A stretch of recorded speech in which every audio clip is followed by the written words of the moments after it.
Hasteni beritai terai besarokni septi kerong raja bethang narunani amitai doli rokno nangmasuk samung tai ilomoi deramung rokno klajak rokno hapangni sep tai haste hapangni atuk tai buksa rogo dadi sebuk langtanani notoinai BJP IPF ti pramotha pol injini juthorkano felur pang hnai khorang tisawoi duditidi kokse jawoi ini Oktober talni tham salbari sangrok salo IM by ringja Romindor Sot Basi Bobono kaisa sejamu rally klajaka orally Oriental Chomani Jackson Gate Kamon Chomani tai post office Chomani tike Paradise Chomani wo phainai bathak phajaka o sejamu rally wo CPM ni adongra oktaraka kokdara thini haste hapangni juda hamkrai samung klajageno kebengai haste CPM committee ni tangbang haikeba LOP Jitendra Chaudhary tai CPM political bureau ni adong haikeba kacham mantri okra Manik Sarkar luku boskango belekino sajaka tabuni kathajan haste hapangno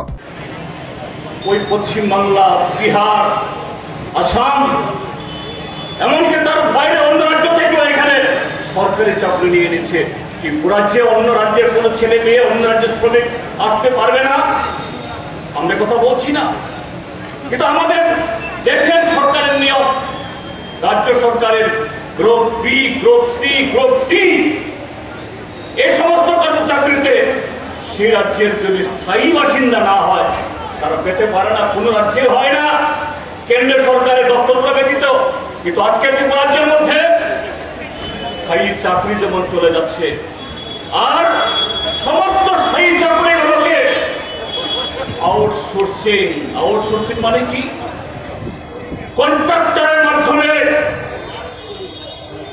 যে শ্রম বা যে কাজ ধরুন মাসে 1000 টাকা ন্যূনতম বেতন দেওয়া দরকার 5000 টাকা বেতন দেওয়া দরকার কন্ট্রাক্টরকে দিয়ে সেই কাজ তার 1/3 বা আরো কম দিয়ে পুনর্তনের সুযোগ সুবিধা বাদ দিয়ে আমাদের রাজ্যের বেকার যুবকদেরকে বঞ্চিত করা হচ্ছে তাদের অধিকার থেকে তাদেরকে নানাভাবে ঠকানো হচ্ছে এদের ছুটি নেই এদের পেনশন নেই এদের গ্র্যাচুইটি নেই এতে শুধুমাত্র বেকার যুবকরা বঞ্চিত হচ্ছে তা না আমাদের রাজ্যের বিভিন্ন জরুরি জনসেবা যে দপ্তরগুলো শিক্ষা বলুন স্বাস্থ্য বলুন কৃষি বলুন বা অন্যান্য সমস্ত এমনকি বিদ্যুৎ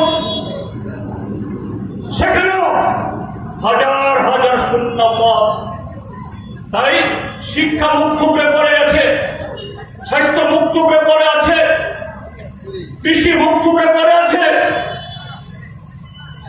রেগা বামপন্থী ফ্রন্ট সরকার থাকার সময়তে সারা দেশের মধ্যে ত্রিপুরা যে চ্যাম্পিয়ন হতো শুধু 100 দিনের কাজের গ্যারান্টির মধ্য দিয়ে কাজে না সেই কাজের মধ্য দিয়ে সম্পদ তৈরি হতো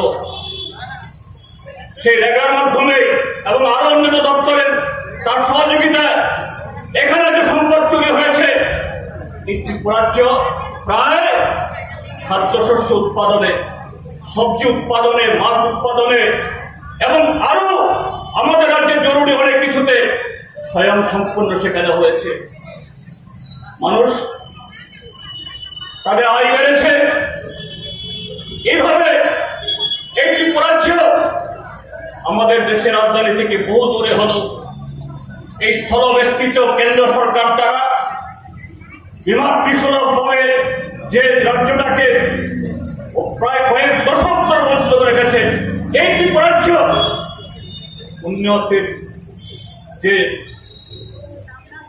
নিরিখে এরা দেশের আরো এগিয়ে চলে রাজ্যের উপরে বসবাস এখানে গেছে কিন্তু আজকে কোথায় ডাবল ইঞ্জিনের ট্রিপল ইঞ্জিনের সরকার কোথায় তাদের প্রতিষ্ঠাকে এত গল্পদিন গত জুলাই মাসে ভয়াবহ বন্যা হয়ে গেল আমরা বলেছি এই সরকারের নীতির বিরুদ্ধে আমাদের মিলিত থাকলে কিন্তু বন্যা ত্রাণে বিধ্বস্ত পরিবারগুলোর পাশে দাঁড়ানোর জন্য আমরা দুহাত বাড়িয়ে রাজ্য সরকারের পাশে আমরা আছি সরকারকে যেমন আমরা গঠনমূলক সহযোগিতা করব ঠিক তেমনি আমরা নিজেরাও নানাভাবে সহযোগিতা করব রাজ্যের মাননীয় মুখ্যমন্ত্রী আমাদের রেখেছেন, আমরা গেছি, আমরা বলেছি সমস্ত ধরনের সহযোগিতা আমরা করব, এবং শুধু সহযোগিতা করব মৌখিক আশ্বাস নয়, আমরা সেই জায়গাতে সুচিন্তিত ভাবে এরকম একটা পরিস্থিতিতে রাজ্য সরকার একা করতে পারবে না, আমরাও জানি।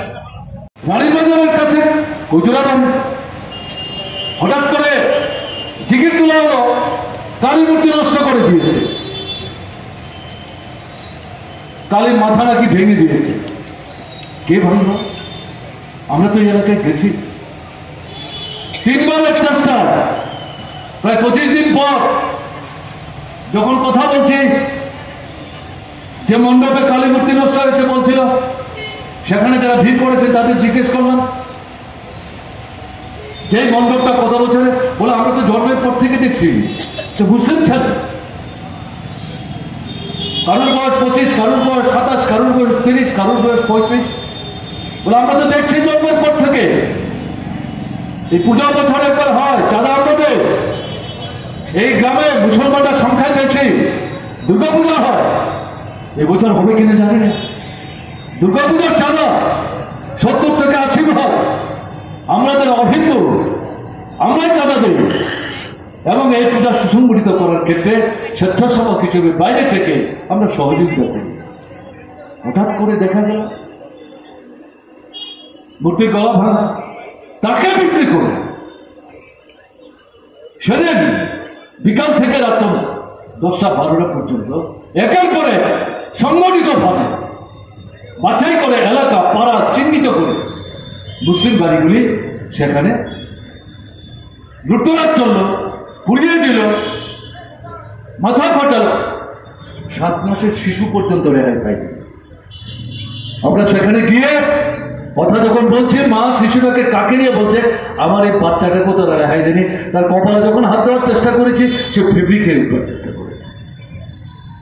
এবং মানুষই বলছে সেদিন কোন একজন মন্ত্রীর জন্মদিন উপলক্ষে এলাকায় নাকি লক্ষ লক্ষ টাকা খরচ করে খাওয়া দাওয়ার ব্যবস্থা, এবং পরীক্ষায় তারা বলবার চেষ্টা করেছে বাইরে থেকে লুকে নেয়, মন্ত্রী একটু দূরত্ব বজায় রেখে অবস্থান করছেন, এই আক্রমণগুলি সংঘটিত হয়েছে।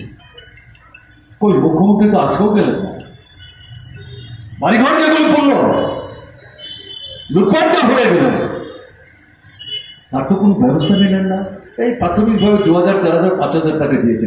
আরে আমাদের পার্টির এখন পয়সা কোথায় বলতে বাধ্য হচ্ছি, প্রচারের জন্য না, আমাদের তহবিল থেকে বের করে ঘর বাড়ি যারা হারিয়েছে তাদেরকে সরকার যে টাকা দিয়েছে তার চেয়ে বেশি টাকা দিয়ে আমরা সাহায্য করার চেষ্টা করেছি। দিতে গিয়ে আমাদের নেতারা বলেছেন, দেখুন আমরা জানি যা আপনাদের ক্ষতি হয়েছে এই টাকা পোষাবে না, কিন্তু আমাদের তো সামর্থ্য সীমাবদ্ধ। বিনয়ের সাথে বলেছে সরকার কোথায়। এবং আমরা লক্ষ্য করলাম এই ঘটনার পর থেকে গত 1 মাসের মধ্যে 5 থেকে 6টা জায়গায় শুধু কালীর মূর্তিই বারবার নষ্ট হচ্ছে। অদ্ভুত ঘটনা, বিশাল করে সবচেয়ে বেশি। এবং যেখানেই করছে সেখানেই দেখা যাচ্ছে মিশ্র এলাকা, মুসলমান আছে, অমুসলমান আছে। উদ্দেশ্যমূলক ভাবে হিন্দু মুসলমানের মধ্যে বিরোধ বাঁধাবার জন্য, গণতান্ত্রিক আন্দোলনের ভিত্তিকে দুর্বল করবার জন্য এই জিনিস দেশবাদী কায়দা বিজেপির RSS বিশ্ব হিন্দু পরিষদের পরীক্ষা মদতে সংগঠিত করা হচ্ছে। কাজে এটা আরেকটা দিক যেদিকে আমাদের নজর বন্ধ রাখতে ভুলব। আমাদের বেঁচে পড়তে থাকার যে দাবি দেওয়া, আজকে আমরা কারোর কাছে ডেপুটেশন দিতে যাইনি, এগুলো জানি সরকার, আমাদের নেতারা তুলবার চেষ্টা করছে। আমরা আজকে বলেছি আমরা বিক্ষোভ দেখাবো, এভাবে চলবে, চালাতে হবে। সঙ্গে সঙ্গে এই যে ঐক্য, সংহতি, সম্প্রীতি, এটাকে যে ভাঙবার চক্রান্ত চলছে, এটার বিরুদ্ধে কিন্তু আমাদের রুখে দেওয়া। বাংলাদেশে সরকার পাল্টে গেছে, নতুন একটা সরকার হচ্ছে, কবে সেখানে ভোট হবে না হবে আমরা জানি না। পার্শ্ববর্তী রাষ্ট্র নজর থাকবে না মনে করার কারণ নেই। ওখানে সংখ্যালঘু অংশের মানুষ যারা অমুসলিম তাদের উপর আক্রমণ সংঘটিত হচ্ছে। সব জায়গায় ব্যাপকভাবে একই কায়দায় হচ্ছে, ঘটনাটা না। এর মধ্যে হিন্দুরা যেমন আছেন, আক্রান্ত হচ্ছেন, হিন্দুরা, খ্রিস্টান, বুদ্ধ ধর্মাবলম্বী, এরকম যারা উপজাতি অংশের মানুষ চট্টগ্রাম এলাকার, তারাও একে ভিত্তি করে ভারতবর্ষের কোনো কোনো জায়গায় ত্রিপুরা সহ দেখা যাচ্ছে উস্কানিদাতারা আমাদের নিজেদের মধ্যে ধর্ম, বর্ণ, সম্প্রদায়ের ঊর্ধ্বে থেকে সংহতি রক্ষা করে জীবন সাশ্রয় হওয়ার জন্য সরকারের কাছে দাবি উপস্থিত করে দাবি আদায়ের যে প্রচেষ্টা, এই প্রচেষ্টা যাতে মানুষ ঐক্যবদ্ধভাবে নিতে না পারে সেই দিকে মুখ ফিরিয়ে দেওয়ার চেষ্টা করছে। কাজে এই এরকম একটা পরিস্থিতিতে চোখ কান চারিদিকে কিন্তু খোলা রাখতে হবে। আজকে বিশাল মিছিল সমাবেশ আপনারা করেছেন, আপনাদেরকে আন্তরিকভাবে সংগ্রামে অভিনন্দন জানাচ্ছি। শুধু একটা মিছিল, একটা মিটিংয়ের বক্তব্য শুনে গেলেই চলবে না। পূজার মৌসুম চলছে, এটা শেষ হবে। পূজার সময় আপনাকে মিছিল মিটিং করতে আমরা বলছি না, কিন্তু পুজো তো সারা জীবন ধরে চলবে না। পুজো আসছে, পুজো যাবে, উপভোগ করবার মতো সামর্থ্য কোথায় আপনার? তা যদি থাকতো তাহলে আমরা আজকে এই সমাবেশ, এই বিক্ষোভ আমরা করতাম না। কাজে এই পরিস্থিতি মাথায় রেখে সামনের দিনে গ্রাম থেকে শহর থেকে গ্রাম, সারা ত্রিপুরায় ব্যাপক বৃহত্তর আন্দোলন গড়ে তোলে এই যে নিকম্মা সরকার, জনবিরোধী সরকার, উদাসীন সরকার, ব্যর্থ সরকার, এই সরকারের টনক নাড়িয়ে তার অনিচ্ছুক হাত থেকে দাবি আদায়ের জন্য সংগ্রামকে তীব্র, তীক্ষ্ণ এবং ব্যাপকতর করবার শপথ নিয়ে আজকে এখান থেকে আপনারা যাবেন। এই আবেদন আপনাদের কাছে রেখে অভিনন্দন জানিয়ে আমি আমার কথা বলা শেষ করছি। ভালো থাকবেন, নমস্কার।